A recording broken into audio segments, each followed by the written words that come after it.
and welcome to the topic canal system part third. canal system जो part 1 है और part 2 हैं, पिछले 2 क्लासेस में या 2 सेशंस में मैंने कंप्लीट की हैं. अब पार्ट थर्ड और लास्ट जो पार्ट है वो आज हम पढ़ेंगे. कि उससे पहले मैं जानना चाहूँगी आप लोग कैसे हो, ठीक हो, अच्छी तरह से रहिए और पढ़ते रहिए, एग्ज़ाम्स के लिए तैयारी करते रहिए. ओके, अब हम स्टार्ट करते हैं कि remaining portion of the canal system, that is the leucon type of canal system. Leucon type of canal system जो हैं वो कैनाल सिस्टम के सबसे लास्ट के यानी मैक्सिमम जो कॉम्प्लेक्सिटी लिए हुए जो सिस्टम बना है कैनाल सिस्टम, वो है ल्यूकन प्रकार के नाल तंत्र. और ल्यूकनॉइड कैनाल सिस्टम में आप देखें कि मेन जो बेस्ट एग्जाम्पल के रूप में इसमें मैंने दिया है कि जिसमें that is the Spongilla. Okay, Spongilla, और इसमें पॉइंट्स भी दे रखे हैं, आप लोग ध्यान से देख लीजिएगा और लिख लीजिएगा, नोट कर लीजिएगा. आप देखें कि ल्यूकन प्रकार के नालतंत्र जो हैं ये साइकन प्रकार के नालतंत्र से भी जटिल होता है. It is more complex than that of the sycon type of canal system. और साइकन प्रकार के नालतंत्र की बॉडी वॉल में मैक्सिमम फोल्डिंग के फलस्वरूप या परिणाम स्वरूप इस तंत्र का, इस कैनाल सिस्टम का विकास होता है. And you can see the maximum folding or invagination is seen in the case of the Saiken type of canal system. Or as a result of the maximum folding, the formation of the Lucan type of canal systems are formed. और इसमें जो flagellated जो कोशिकाएं होती हैं और एक chamber तक ही सीमित हो जाती हैं, वह स्पॉन्जोसील जो है रिड्यूस्ड हो जाती है. Maximum reduction in the case in the spongocoel. और इस प्रकार के नालतंत्र में फ्लैजेलेटेड चेम्बर्स भी जो है, मैंने कहा फ्लैजेलेटेड चेम्बर्स जो हैं उसका मैक्सिमम रिडक्शन यानी स्मॉल होगा और उसमें रिड्यूस्ड भी होते हैं. और जो पाथवे हैं या पार्ट्स जो होते हैं वो कौन कौन से हैं वो आप देखें. मेनली जो फर्स्ट पार्ट होता है वो मैंने आपको पहले ही बता दिया, ओस्टिया होता है. ओस्टिया के बाद में फिर इनकरेंट कनाल है और इनकरेंट कनाल के बाद में प्रोसोपाइल हैं, प्रोसोपाइल. और प्रोसोपाइल में के बाद प्रोसोपाइल जो हैं वो फ्लैजेलेटेड चेम्बर्स में खुलते हैं, फ्लैजेलेटेड चेम्बर्स में. और प्रोसोपाइल के जो फ्लैजेलेटेड चेम्बर्स जो हैं वो अपोपाइल में खुलते हैं. और अपोपाइल जो है बाहर, दैट इज़ अपोपाइल जो हैं अपदा द्वारा फ्लैजेलेटेड चेम्बर्स एक्सकरेंट कनाल यानी अपोपाइल जो हैं वो एक्सकरेंट कनाल में खुलते हैं. और एक्सकरेंट कनाल जो हैं वो ओस्कुलम द्वारा बाहर खुलते हैं. यानी इसमें बनता है कैसे है इसका, that is the maximum invagination is seen in the syconoid type of the canal system. Okay, अब देखें आप इसकी प्रकार भी होते हैं. यानी एक तो पाथवे है, एक और एग्जांपल जो है इसको इसको क्लासिफिकेशन भी किया जाता है. किस तरह की क्लासिफिकेशन किया जाता है, यानी क्लासिफिकेशन इसी प्रकार होगा जो लूकन प्रकार के नालतंत्र में कि उद्विकास के अनुसार, उद्विकासी तंत्र होता है, उद्विकास या एवोल्यूशन के अनुसार इसमें कुछ चेंजेस होता है. और वो चेंजेस कहाँ हैं, किस स्ट्रक्चर में हैं, वो मैं आपको बता दूं. उससे पहले इसका जो वाटर करंट है वो देखें कहाँ पर है.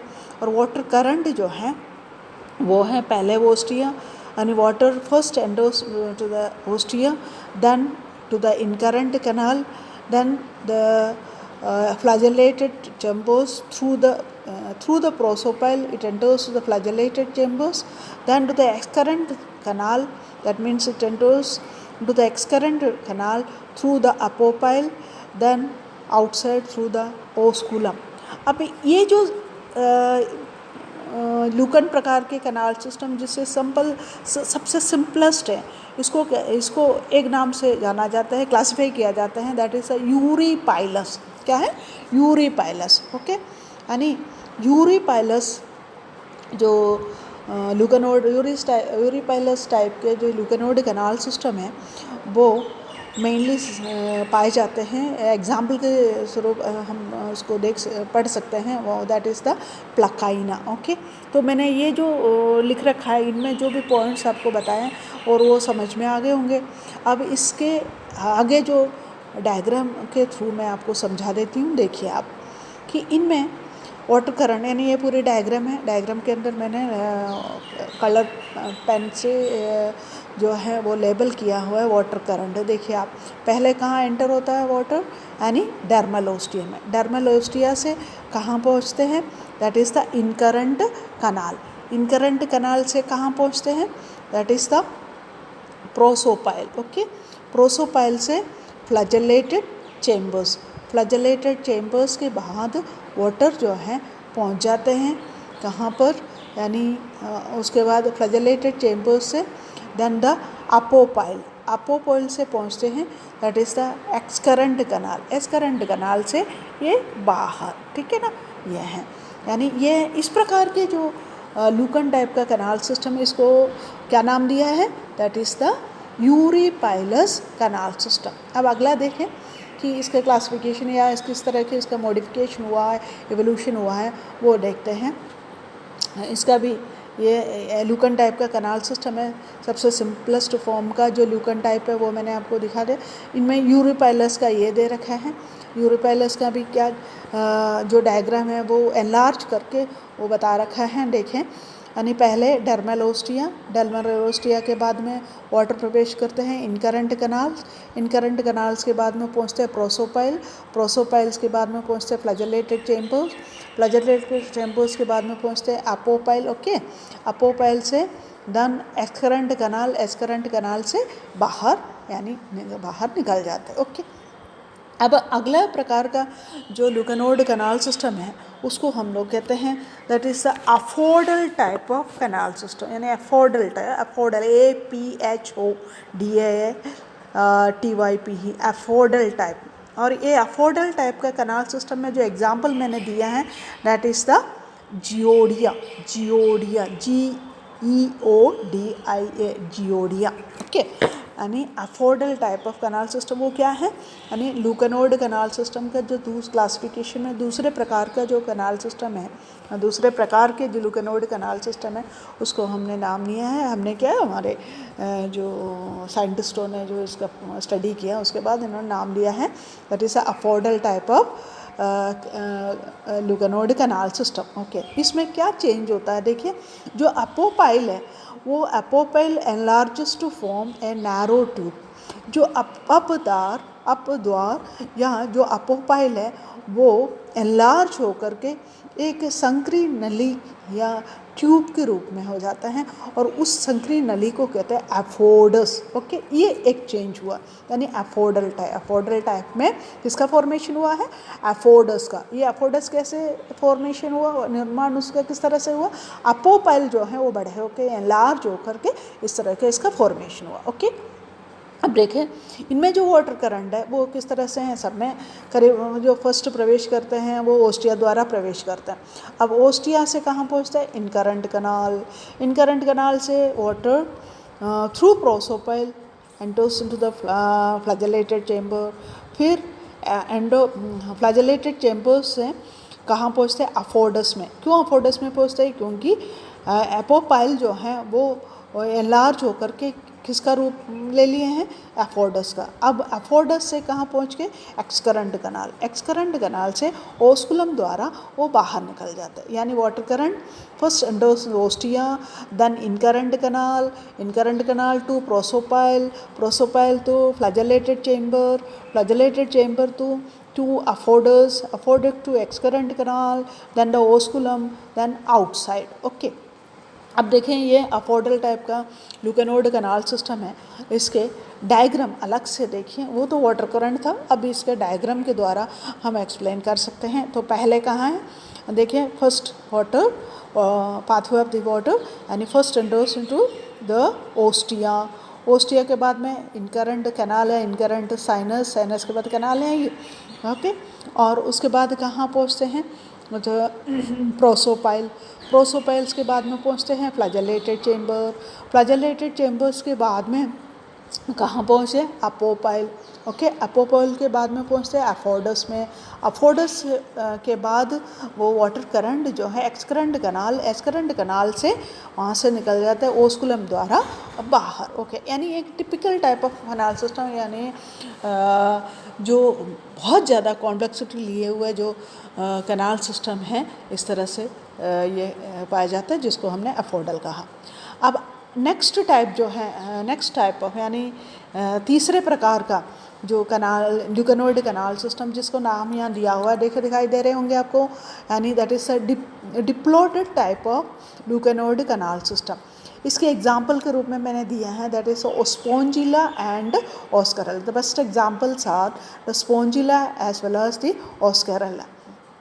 अब इनमें देखें जो अफोर्डल टाइप है, उनमें अफोर्डस का निर्माण हुआ इसी तरह से कि जो प्रोसोपाइल है, प्रोसोपाइल एक और नैरो ट्यूब के रूप में विकसित हुए, इसको कहते हैं प्रोसोडस। तो दो प्रकार, दो नलिकाओं का फॉर्मेशन हुआ, अफोर्डस एवं प्रोसोडस। अफोर्डस तो पहले हुआ और उसके बाद प्रोसोडस का हुआ, तो इसको दोनों प्रकार के हैं, इसीलिए इसको कहते हैं diplodal type of canal system. So water current जो है इसका देखिए कहाँ पर है, पहले water enters into the ostia, then to incurrent canal has spaces to prosopodus, then flagellated chamber, to aphordus, then excurrent canal and osculum outside। अब देखें ये डायग्राम यहाँ है, देखिए इसका डायग्राम में कहाँ दे रखे हैं, यानी पहले ओस्टिया से अंदर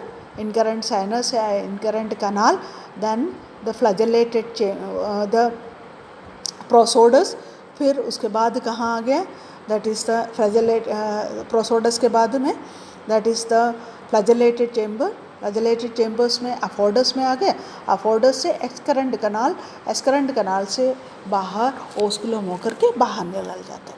अब देखें what is the significance of this canal system. Significance अभी तक तो हमने केवल उसके टाइप पढ़े हैं, लेकिन सिग्निफिकेंस तो नहीं पढ़े।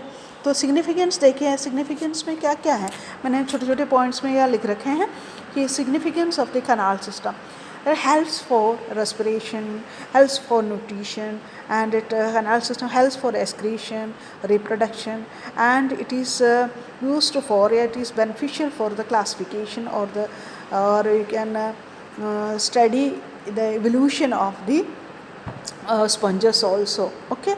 अब देखें कि सबसे पहले मैंने दिया रेस्पिरेशन यानी रेस्पिरेशन में कि हैं कि शरीर की सभी कोशिकाएं जल में संपर्क में तो रहती हैं, ये विसरण की विधि द्वारा ऑक्सीजन कोशिकाओं में ग्रहण की जाती है तथा कार्बन डाइऑक्साइड विसर्जित की जाती है। दूसरा है न्यूट्रिशन या पोषण जो है, और इनमें इनके जो फूड मटेरियल्स होते हैं, फूड होते हैं, वो या तो छोटे छोटे जीव जैसे स्मॉल प्लैंकटन्स होते हैं, ऑर्गेनिक पार्टिकल्स होते हैं, और ये कोयानोसाइट्स, इनका पाचन जो है ये कोयानोसाइट्स, और इसका डाइजेशन जो है वो कोयानस के द्वारा, एवं अवशोषण जो है, अब्जॉर्प्शन जो है वो किसके द्वारा होता है, यानी अमीबोसाइट्स के द्वारा होता है, ओके।